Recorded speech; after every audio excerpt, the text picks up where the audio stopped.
राजेश बोला, इतने वर्षों की वफा और प्यार का ये इनाम तो मत दे, छोड़कर मत जा। गरिमा बोली, जिंदगी सिर्फ प्यार के सहारे नहीं गुजरती, पैसा भी बहुत ज़रूरी है।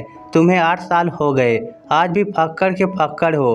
राजेश अपने 6 साल के बेटे को उसके सामने करके बोला, इस मासूम का ही ख्याल कर ले, बिना माँ के इसका क्या होगा। बेटा टुकुर टुकुर अपनी माँ को कपड़े बैग में डालते हुए देख रहा था। राजेश थक कर बैठ गया। बोला, जब तुम पैसों में खेलने लगोगी तब तुम्हें प्यार याद आएगा। गरिमा बोली, प्यार वार कुछ नहीं होता, सब कुछ पैसा होता है। तुम आज तक मुझे मेरी एक मनपसंद साड़ी भी नहीं दिला सके। सेठ की बनकर रहूंगी तो गहने भी दिल खोल कर पहनूंगी। वह बोला, सेठ को तेरा शरीर पसंद है, जैसे ही उसका मन भर जाएगा तुम्हें दूध में गिरी मक्खी की तरह निकाल कर फेंक देगा।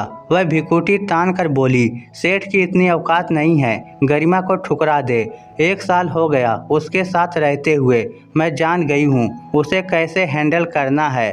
और तुम आज क्यों इतने भावुक हो रहे हो? हम तो उसी दिन अलग हो गए थे जब मैंने तलाक का मुकदमा किया था तुम पर। इस महीने के अंत में मुकदमे का निर्णय भी आ जाएगा। गरिमा और राजेश की 8 साल पहले शादी हुई थी। शादी के बाद वह शहर में आकर रहने लगा था।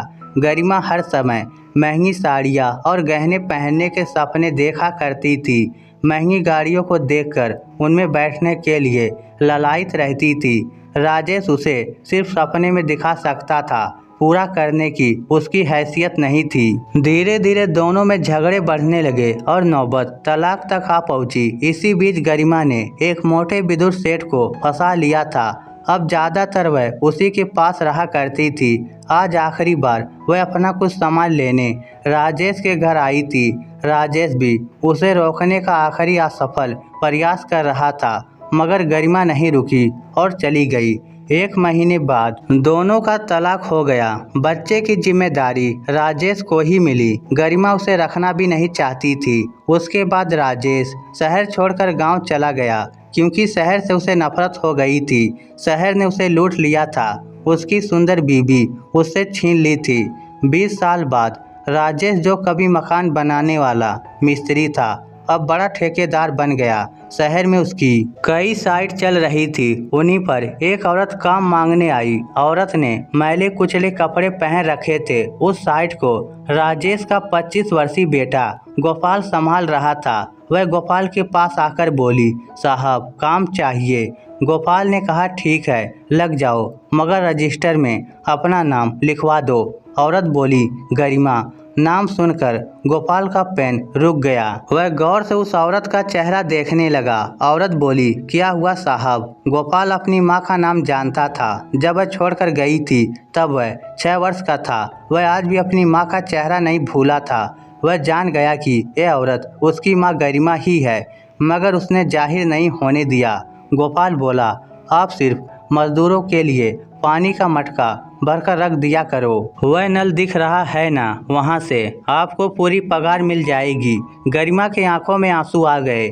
गरिमा बोली, आपको भगवान हमेशा खुश रखे साहब, जो आपने मुझे ये आसान सा काम दिया। कई दिनों से काम के लिए भटक रही हूँ। कोई मेरी हालत और उम्र देखकर काम ही नहीं देना चाहता। आप बहुत अच्छे हैं साहब। आपके माता पिता तो बहुत नेक इंसान होंगे, जो ऐसा संस्कारवान बेटा पैदा किया। गोपाल को अपनी माँ से नफरत थी, मगर आज उसकी हालत देखकर उसका मन रोने को हो रहा था। वह वहाँ से दूर जाकर सुबकने लगा। फिर उसने पिता को फ़ोन करके सब कुछ बता दिया। राजेश ने कहा, वह तेरी माँ है, तू उसके साथ कैसा भी व्यवहार कर, मुझे कोई आपत्ति नहीं होगी, मगर मैं उसकी सूरत भी नहीं देखूंगा। गोपाल भावुक लड़का था। वह वापस गरिमा के पास गया और बोला, आपने कुछ देर पहले मेरे माता पिता की प्रशंसा की थी, उसमें आपने गलत बोला था। मेरे पिता जरूर नेक इंसान हैं, मगर मेरी माँ बहुत बुरी थी। जब मैं 6 साल का था तब वह मुझे और मेरे पिता को छोड़कर किसी और के पास रहने के लिए चली गई थी। उसके जाने के बाद मेरे पिता को औरत जात से नफरत हो गई थी, इसलिए उन्होंने दूसरी शादी भी नहीं की। इतना सुनते ही गरिमा जड़ होकर खड़ी रही। उसने गौर से गोपाल का चेहरा देखा तो उसे उसमें राजेश नजर आया। वह चुपचाप वहां से जाने लगी तो गोपाल उसके आगे खड़ा हो गया। बोला, माँ हो मेरी, इसलिए बुढ़ापे में यूं दर दर नहीं भटकने दूंगा। मुझे भी भगवान के घर जाना है, वहाँ जवाब देना होगा। तो क्या जवाब दूंगा? फिर गोपाल ने गरिमा को गाड़ी में बैठाया और शहर में ही अपने एक घर में छोड़ आया। बोला, यहाँ आपको रहने के लिए सब कुछ मिलेगा, मगर यहाँ आपको कोई रिश्ता नहीं मिलेगा, क्योंकि आपको पता ही नहीं है कि रिश्ते होते क्या हैं। गरिमा जिस सेठ के लिए राजेश को छोड़कर गई थी, उसने तो उसे 2 महीने बाद ही घर से भगा दिया था। वह 20 साल से दर दर भटक रही थी। गरिमा को अब रहने के लिए छत मिल गई है, मगर उससे मिलने के लिए राजेश और गोपाल नहीं आते। वह अकेले ही रहती है और पश्चाताप करती रहती है कि उसने थोड़ा सा इंतजार और कर लिया होता तो आज उसके पास भी पैसा और रिश्ते दोनों होते। इस स्टोरी को लेकर आपकी क्या राय है? नीचे कमेंट करके हमें ज़रूर बताइएगा। धन्यवाद।